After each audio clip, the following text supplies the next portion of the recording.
A city falls asleep normal, and by morning, 319 people are dead. 47 more are gone in another country, and a fault line 700 miles long is quietly counting down. This isn't one earthquake. It's 5, all in the same few weeks. Colombia just buried hundreds after a 7.4 magnitude quake tore through Chaco. 5 days later, Indonesia got hit even harder, 7.7 magnitude, dead before rescue crews could even arrive. Japan's coast shook so violently it was felt in cities hundreds of miles apart. Spain has been rattling nonstop for weeks with no clear end in sight. And underneath the United States, scientists are quietly watching a sleeping giant they call the Big One. Tell me where you're watching from right now, because in the next few minutes, you'll find out if this is actually as unusual as it feels, or if something far bigger is quietly building. Let's start with the one that changed everything. On August 10th, the ground under western Colombia tore open. A massive 7.4 magnitude earthquake ripped through the Chaco region, and within seconds, entire neighborhoods in and around Cali were reduced to broken concrete and twisted rebar. Rescue crews worked through the night, pulling survivors from collapsed buildings while aftershocks kept rolling through the region. By the time the dust settled, more than 319 people were confirmed dead. Over 4,600 were injured, and more than 260 were still missing. Buried somewhere beneath the wreckage, their families camped outside collapsed buildings waiting for any word. This wasn't some remote, forgotten town either. Cali is one of Colombia's biggest cities, home to millions of people with modern buildings, busy streets, and a booming tourism scene built around Cartagena, Medellin, and the coffee region. Picture your own city's skyline suddenly folding in on itself in under a minute. That's the scale we're talking about.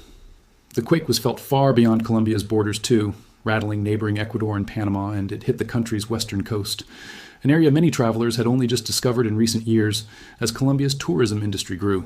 International aid poured in fast. More than a dozen countries pledged rescue teams and supplies, including the United States, Japan, Mexico, Sweden, Turkey, Brazil, and Switzerland.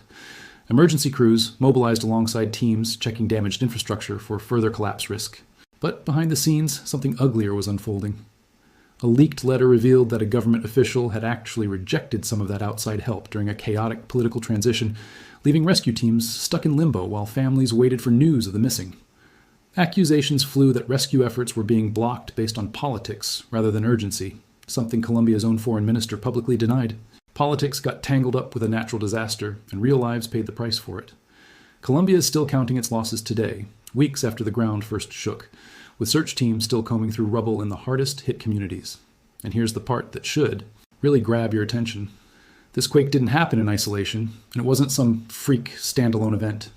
It hit just weeks after a similar magnitude disaster struck Mexico in July, and only days before the next country on our list got hit even harder than Colombia did. Because 5 days later, on August 15th, Indonesia got slammed. A 7.7 magnitude earthquake tore through the Flores region, sending shockwaves toward the capital and killing at least 47 people almost instantly. Buildings that had stood for decades came down in seconds. Coastal communities braced for tsunami warnings while emergency crews scrambled to reach areas cut off by landslides and collapsed roads. This was Indonesia's second major earthquake of the year, and it landed less than a week after Colombia's disaster, which is exactly why so many people started asking whether these events were somehow connected.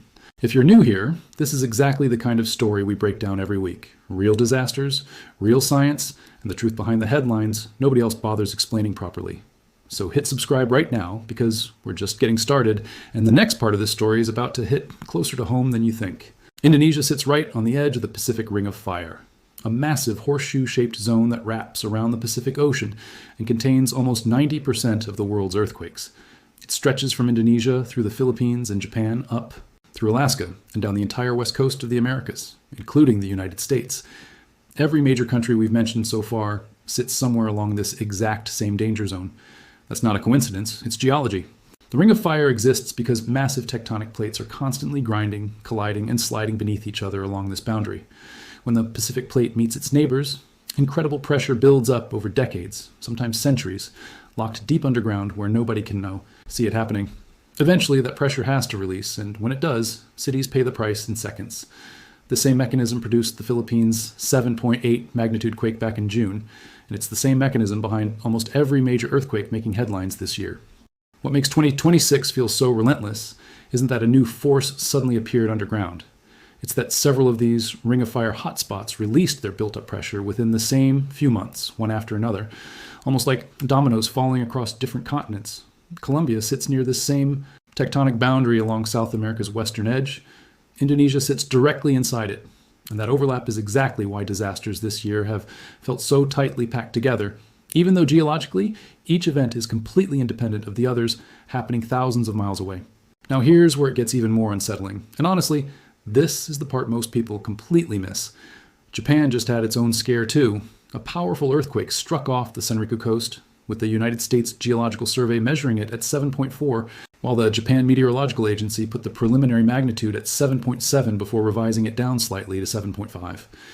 Tremors were felt from Hokkaido all the way down to Aichi, shaking homes across a huge stretch of the country, hundreds of miles apart from each other in a single event. Japan has some of the strictest earthquake building codes on the planet, built after decades of painful lessons from past disasters that killed thousands. That likely saved countless lives this time. Buildings swayed instead of collapsing. Warning systems triggered instantly, giving people crucial seconds to brace themselves before the shaking hit. But even Japan, arguably the most earthquake-prepared nation on Earth, still felt genuinely rattled by how strong this one hit, and it came just weeks after another quake shook Kumamoto Prefecture in late July, partially collapsing part of a historic shrine that had survived centuries. Meanwhile, across the ocean in Spain, something strange has been building all August long, and it doesn't fit the usual pattern at all. The province of Granada has been hit by a seismic sequence, not one massive quake like Colombia or Indonesia, but a swarm of smaller ones, several above magnitude 4, with countless smaller tremors following behind almost daily. Spain isn't usually part of this conversation. It's not sitting on the Ring of Fire, and it doesn't share the same tectonic setup as Japan or Indonesia at all. Yet residents there have spent weeks feeling their homes shake, unsure of when it will actually stop, or whether it's building towards something worse. Spain's National Geographic Institute has kept continuous monitoring running across the Iberian Peninsula and the Canary Islands, tracking every tremor in real time. Local seismologists are watching closely because swarms like this can sometimes build toward a much larger release, or simply fade out entirely over time with no warning either way. That uncertainty is exactly what makes a swarm like this so unsettling for the people living through it night after night, never knowing which small tremor might come right before something far bigger and far more destructive. So here's the question everyone keeps asking, and it's the single most important thing in this entire video. Is the Earth actually shaking more than it used to? Here's the honest answer, straight from the scientists who study this for a living. No, it isn't, at least not in the way you'd think. The United States Geological Survey has tracked earthquake data since around 1900, and their numbers show something surprising. In an average year, the planet experiences roughly 15 to 16 earthquakes of magnitude 7 or higher. Some years bring far more, like 2010, which saw 23. Other years bring far fewer, like 1989, which only saw 6, or 1988, which saw 7. As of mid-August this year, the world had recorded 11 earthquakes above magnitude 7 and around 91 earthquakes above magnitude 6 overall. Projected out to December, that number lands somewhere around 16 or 17 for the year, slightly above the historical average, but nowhere close to a record-breaking year, and roughly in line with what happened back in 2025. So why does it feel like the planet is falling apart right now? Scientists point to a few very real reasons. First, global seismic networks now detect almost everything happening anywhere on Earth, even in the most remote regions, tracking around 20,000 earthquakes worldwide every single year, or roughly 55 a day. Decades ago, a quake in a far-off village might never have made international news at all. Now it hits your phone within minutes of happening, complete with video footage from bystanders on the ground. Second, social media compresses every disaster into the same feed, back to back, making unrelated events on opposite sides of the planet feel like one connected, escalating crisis. Third, several of these particular quakes genuinely were unusually deadly for their size, striking densely populated areas instead of empty countryside, which naturally makes them feel bigger and more frequent than the raw numbers actually suggest. One geophysicist put it simply: there's no convincing evidence that earthquakes are becoming more frequent globally, no matter how the last few months have felt to people watching from home. The frequency isn't breaking any records this year. What's breaking records is how fast we find out, how loudly it spreads, and how personal it feels watching it happen almost live from thousands of miles away, on a small screen you're holding in your own two hands. But to really understand why 2026 feels this heavy, you have to go back further than Colombia and Indonesia, because this year's chain of disasters actually started months earlier, and the numbers from those earlier quakes are even harder to process. Back on June 7th, the Philippines was hit by a massive 7.8 magnitude earthquake near Mindanao, one of the strongest quakes recorded anywhere on the planet this year. It killed more than 100 people and left thousands displaced, flattening homes across coastal communities that had almost no warning before the shaking started. Then just over 2 weeks later, on June 24th, Venezuela was hit twice within seconds of each other. Two powerful earthquakes measuring 7.2 and 7.5 struck almost back to back, catching entire towns completely off guard before people even had a chance to process the first one.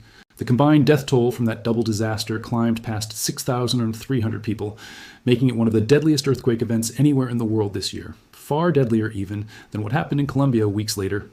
Entire sections of northern Venezuela were leveled within moments, and rescue operations struggled for days afterward, hampered by damaged roads and limited equipment reaching the hardest hit areas. By July, it was Mexico's turn, with a 7.3 magnitude earthquake striking and adding yet another entry to an already brutal year, one that forced evacuations along parts of the coast and briefly triggered tsunami advisories before they were later called off.